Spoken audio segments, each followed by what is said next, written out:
Всем привет! Вот и наступила осень. Я, конечно, приболел, как и многие. Ну и как положено, пил чай, молоко с медом. И так захотелось какого-то глинтвейна, ну или глюйвайна по-немецки. И вспомнил тут, что мне в комментариях писали про медовуху. А медовуху же тоже можно подогреть и пить в горячем виде. Так что загорелся этой темой, чтобы была медовуха на зиму.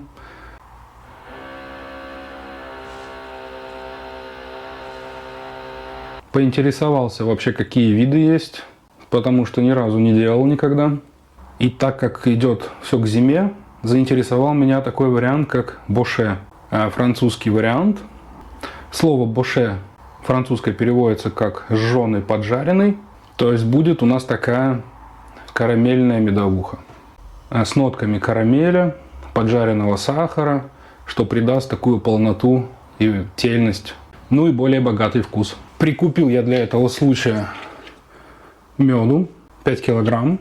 Взял из-под подсолнуха, потому что все равно будем карамелизовать. Он стоит дешевле и для пробы самое то. Так, какой рецепт? Нам нужно 5 килограмм разделить 50 на 50. И 2,5 килограмма будем в кастрюле кипятить, пока он не станет такой карамельный. Наверное, как делают леденцы, петушки из сахара. Что-то вот в этом роде будет. Ну, давайте пробовать, смотреть как и что. Делать буду в такой кастрюле, которую покупал для варенья пива и делал пару раз пиво в ней. Это, конечно, было еще то мучение. Ну и будем отмерять 2,5 килограмма и начинать здесь карамелизацию. Всегда интересно смотреть, как люди дома делают. И мед из всяких банок, коробочек вытаскивают. Мед у меня получается вот такого цвета.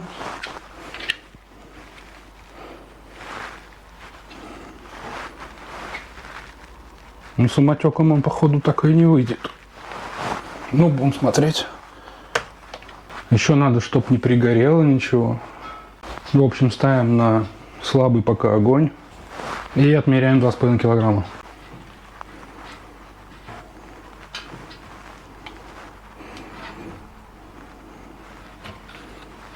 По идее, если бы делали обычную медовуху, мы бы уже, наверное, в теплую воду это все задавали. Что-то немножко страшновато. Вообще можно не 50 на 50 делить. Большую часть можно оставить в чистом виде. Так вот это все выглядит.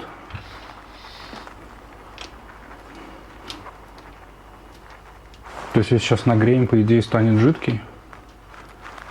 Или надо все-таки воды добавить. Воду, с которой будем работать, разбавлять это все, я подготовил через осмос. Надо будет только кальций-хлорид дать. 10 минут. И мед стал жидкий. Легко мешать.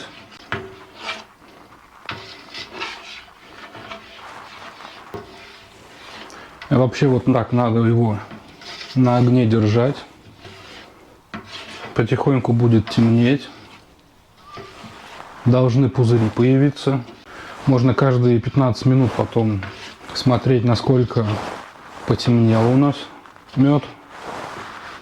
Вообще нас никто не ограничивает. Сколько хотим, столько и держим. Разные степени можно. Ну, так как сейчас делаю первый раз, будем все смотреть, записывать. Но думаю, час не меньше.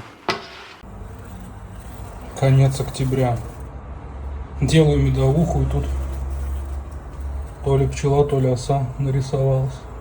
В подготовленную воду дам кальциум хлорид 15 грамм, чтобы дрожжи у нас лучше работали. И брютан Би 0,5 грамма для стабилизации. Полчаса уже стоит мед на среднем огне. Больше к слабому боюсь давать сильный. Уже стал жидкий.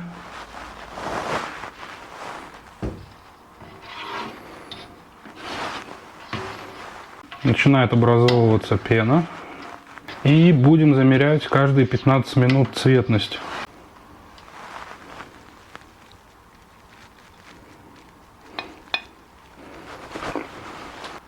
Получается, если идти слева направо, это мед чистый, посередине 15 минут и справа полчаса. Ну, цвет одинаковый. Что удобно подготовить воду в такой емкости, в пивоварке, что мы можем подогреть воду до 50 градусов сразу. Дрожжи буду использовать Mangrove Jack для меда. Рассчитано на максимальное количество 17 литров. Я планирую делать больше, почти 30. Посмотрим, как получится. Так что буду задавать сразу 2 пачки, без разбраживания. Температура брожения от 15 до 30 градусов. Ну, то есть комнатная температура. За 45 минут ничего не произошло. Поддадим газку. Хотя выглядит вроде как потемнело. Но пока не забурлило и не кипит. Спустя час начало кипеть.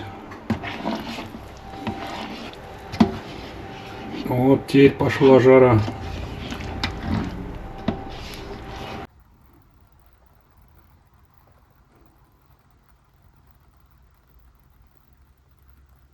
Ну, через час где-то изменился немножко цвет. Час 15. Вот теперь уже заметно изменение.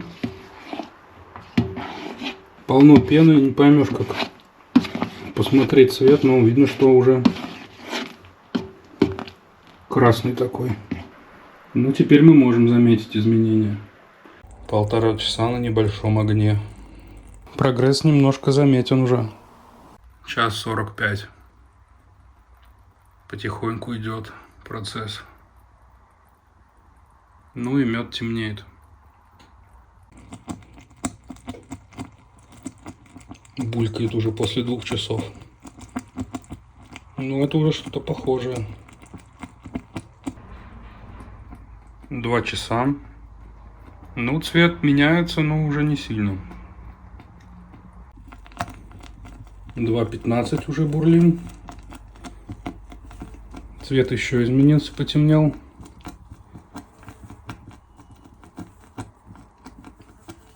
Попробовал, уже такое карамельное. Думаю, и достаточно.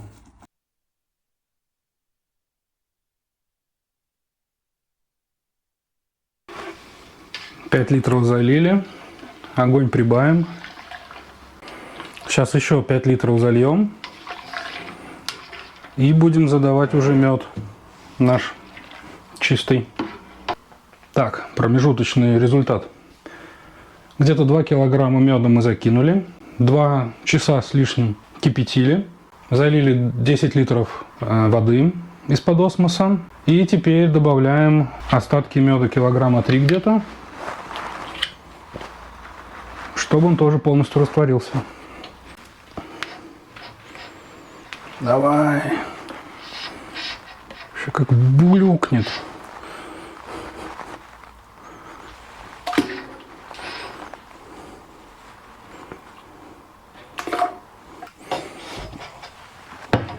Ну и помешивать надо. Ну и цвет, конечно, уже совсем другой. Нагрелось до 60 градусов. Будем, вообще хочу дезинфицировать. Сделать, так сказать, полную дезинфекцию. Это где-то до 75 градусов нагреть. Чтобы дикие дрожжи какие-то там, уж не знаю, в меде были, остались. Ну и всякое вредное такое. Точно избавимся. Ничего себе, плотность получилась 22. То есть это 5 килограмм меда и 20 литров воды. Ну и 20 литров, то, что у нас сейчас здесь, это, конечно, крепковато. Поэтому будем разбавлять, сколько позволит бродильная емкость. Мало точно не будет. Ну, она же зимняя, поэтому. Имперская зимняя медовуха. Бродильная емкость будет такая, обычное ведро, где пиво делают. 25 литров. Ну, наверное, до 30-то догоним. Ну и раз есть у нас возможность быстро охладить наше сусло, да, правильно, если это. Также дадим чиллер. Тоже у нас продезинфицируется. И без проблем быстренько охладим. Пока ждем, пока нагреется, можно и пенку подснять. Так, охладились мы до 25 градусов и можем переливать в бродильную емкость.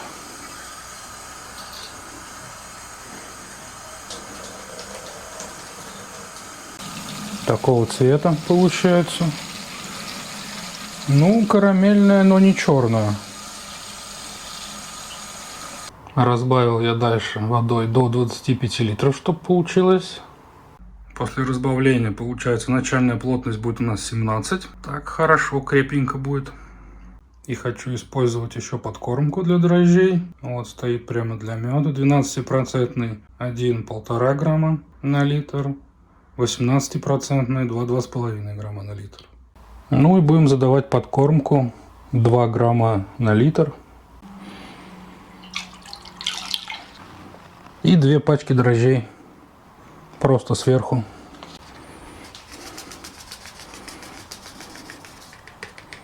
Сами разбродят. И будет у нас такой зимний боше.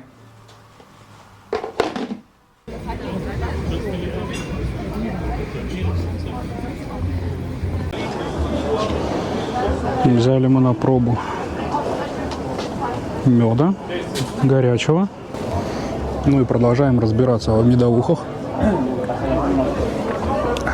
Пробуем немецко-баварский вариант. Взяли горячую на пробу. 11% в ней. Классно. Уже на улице холодно, так что можно пить горячее все. Глювайн еще не везде продают, а мед можно попробовать. Такое заведение, лавка, у них полно всего из меда. И куча всяких видов меда, и конфеты, понятное дело. Даже мыло. В общем, все, что можно сделать из меда, делают. Свечки, понятное дело.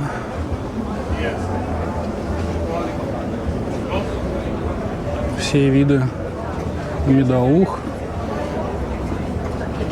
Я взял тоже одну бутылку на пробу. Граппа есть. И 15-градусная. Куда же мед без мишки?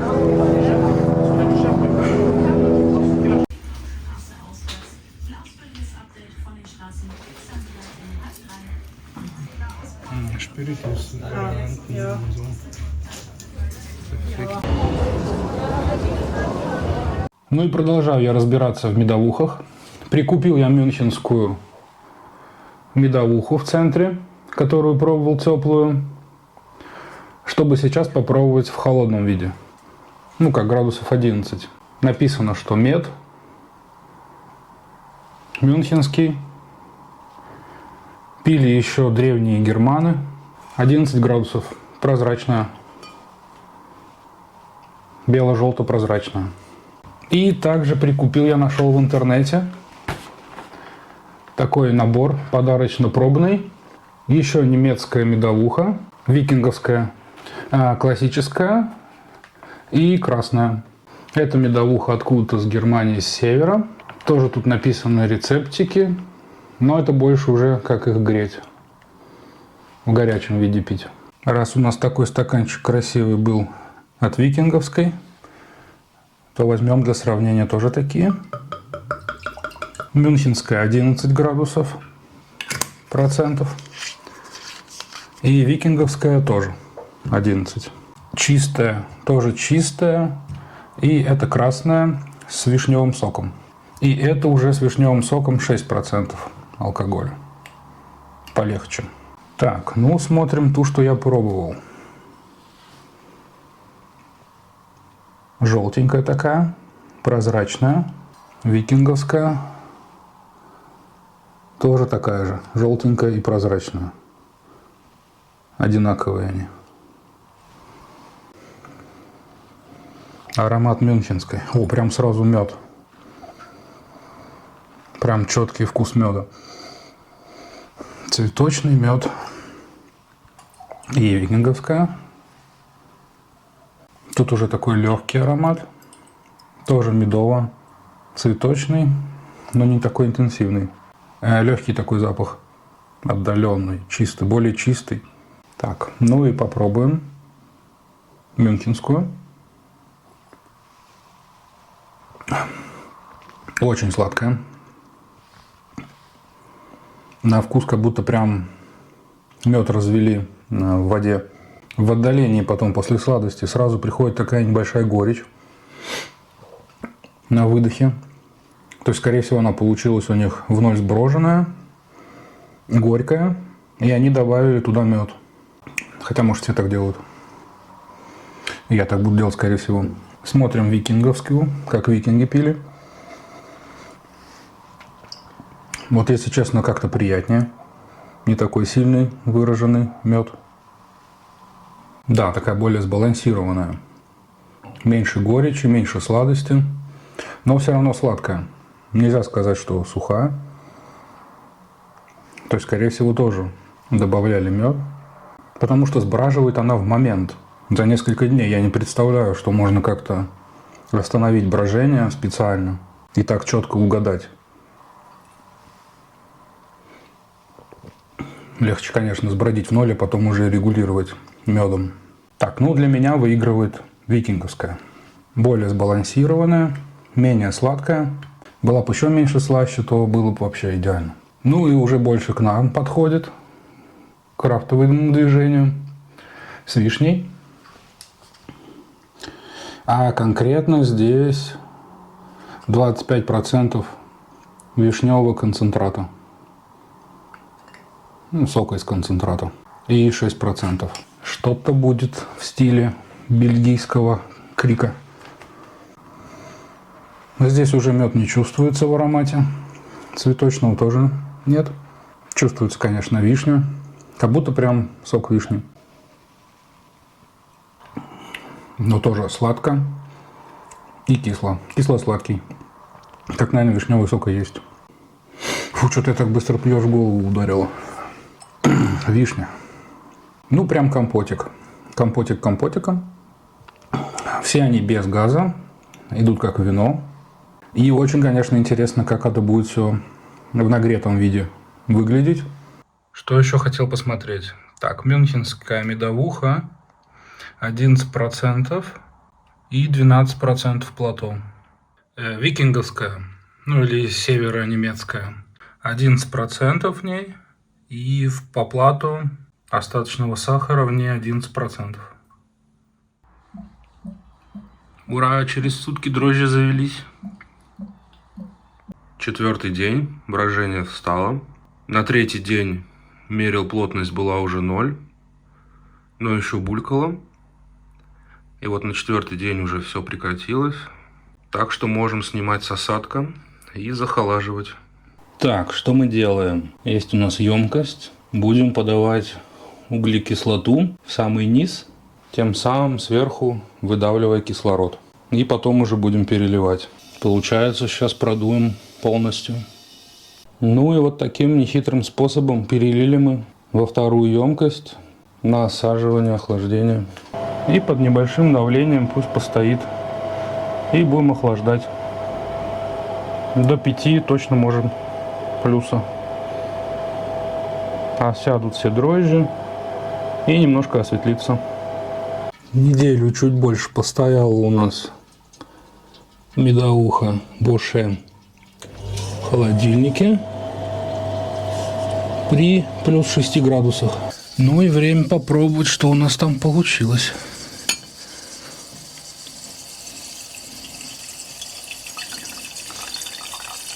Цвет уже такой карамельный.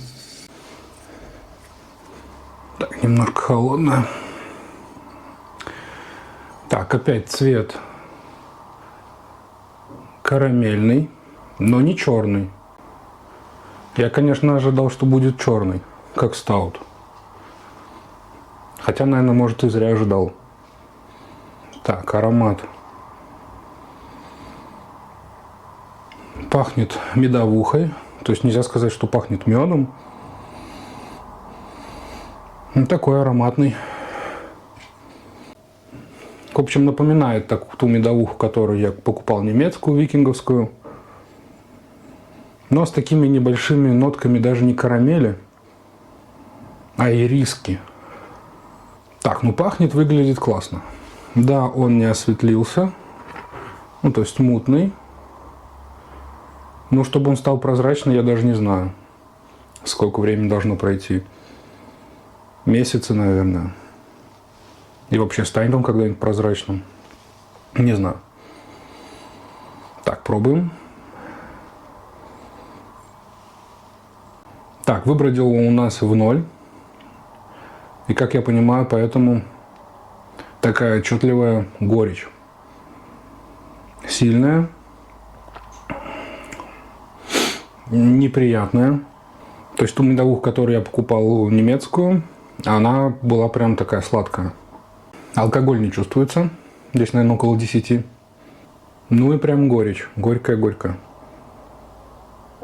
То есть, как я понимаю, горечь тоже будет уходить со временем.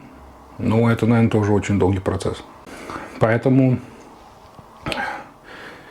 план такой.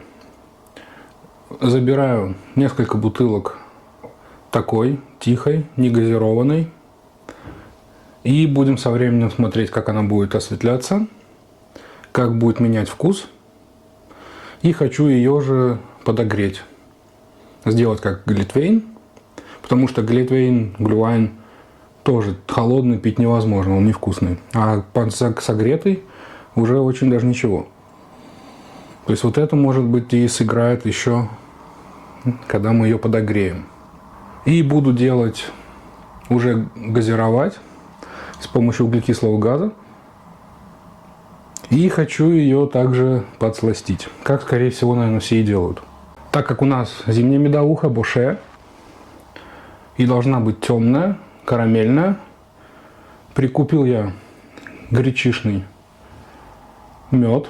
Он прям такой черный-черный. То есть придаст нашей медовухе темный цвет, надеюсь, и подсластит. Кек у меня на 10 литров, поэтому на эти 10 литров будем давать как раз 500 грамм гречишного меда. Надеюсь, оно подсластит.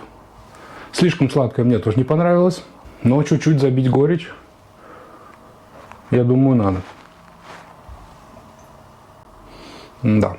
И второй вариант будем делать тоже, так как мы из крафта пивоваренного, то будем задавать черную смородину. Второй кек, 10 литров, будем с пюре черной смородины мешать. Тоже у нас уйдет в темный цвет. Ну и там уже совсем другая история получится. Ну и чтобы задать 500 грамм меда, отлил я немножко медовухи. Будем в ней разбавлять мед. Подогреем до 65 градусов. Сделаем небольшую дезинфекцию.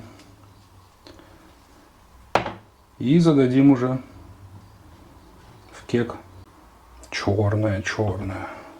Потихоньку задаем и мешаем. Нагрелось аж до 70 градусов. Тем и лучше. Так, все переливаем в кек. Кек стоял под углекислотой.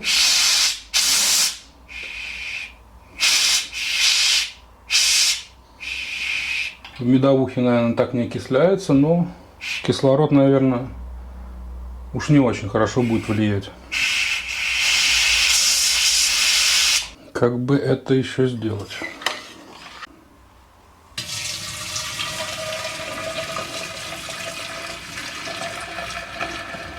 А остальное пойдет медовуха, которая у нас стоит в ЦКТшке.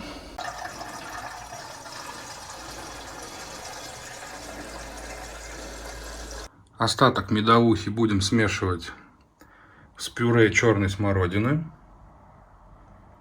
Как раз оно подойдет для зимы. И получается уже пастеризованное пюре.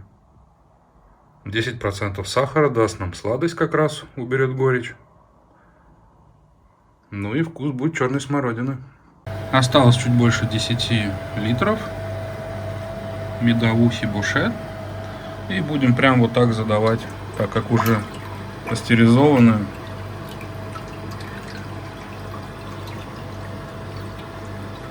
Здесь килограмм пюре. Наконец-то пришло время. Целый месяц стояла у нас Бошет медовуха в холодильнике на осветлении. Хорошо так осветлилась. Я ее сейчас уже взболтал чуть-чуть. Надо попробовать. Она не газированная. То есть получается как вино.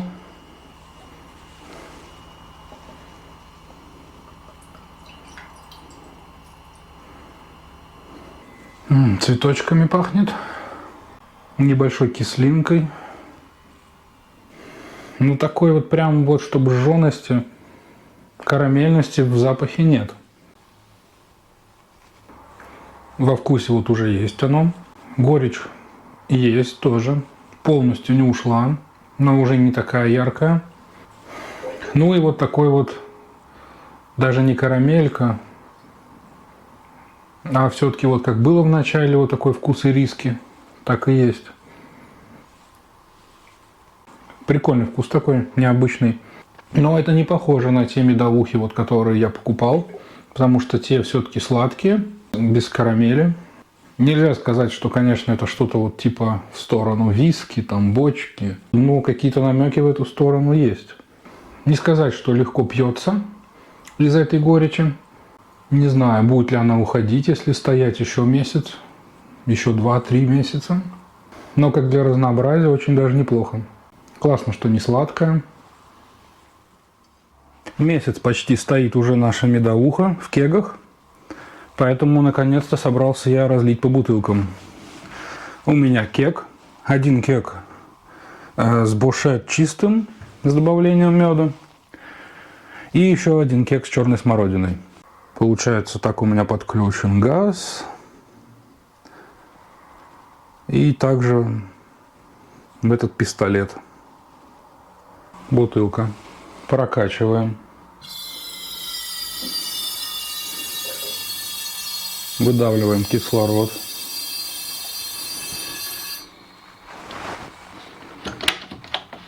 Прижимаем. Заполняем СО2. Подаем.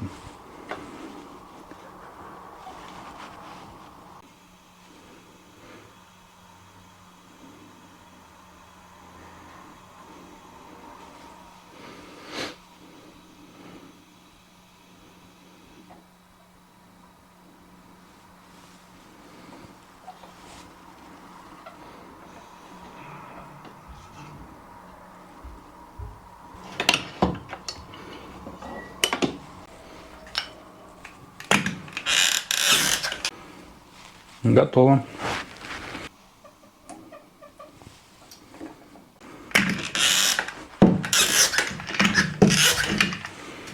Вторая. Ну и так 10 литров. Ну и то же самое проделываем со вторым кегом. Бошет с черной смородиной. Интересно, как она получилась газированная. Полная нам нужна. Здесь уже не такое прозрачное все. Стояло в кеге. Тоже где-то месяц.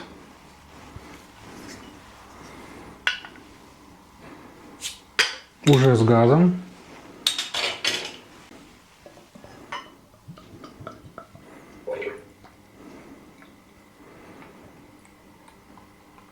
Та же самая карамельная, но уже с добавлением меда.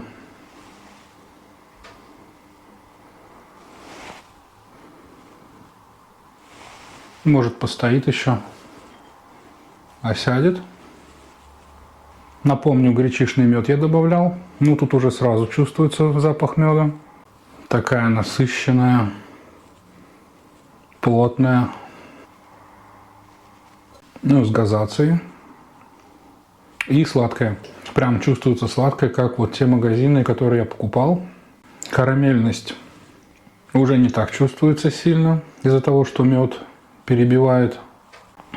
Пить это приятнее из-за того, что она, конечно, сладкая. Тоже тяжелее.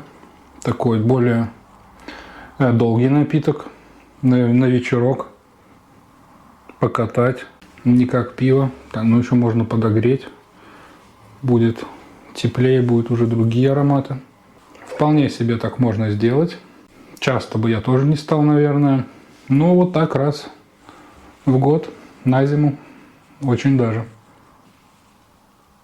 Ну и самое долгожданное. Это медовуха с черной смородиной.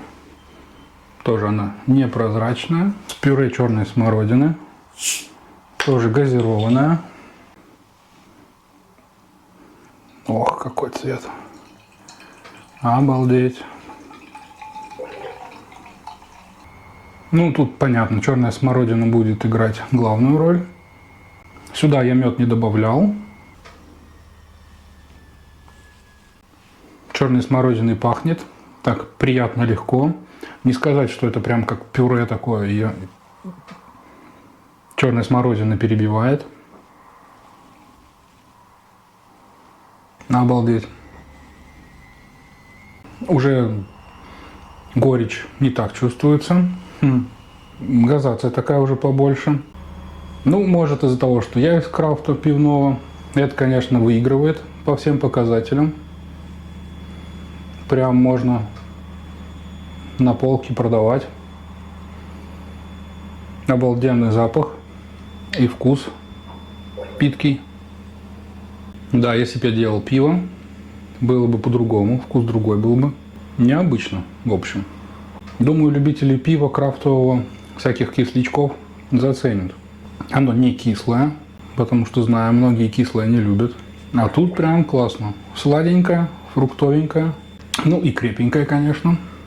Супер, я доволен, что я все-таки собрался в этом году и сделал медовуху. Необычную, бошет, карамельную. И также получилось такую крафтовую сделать вещь. Сейчас 1 декабря.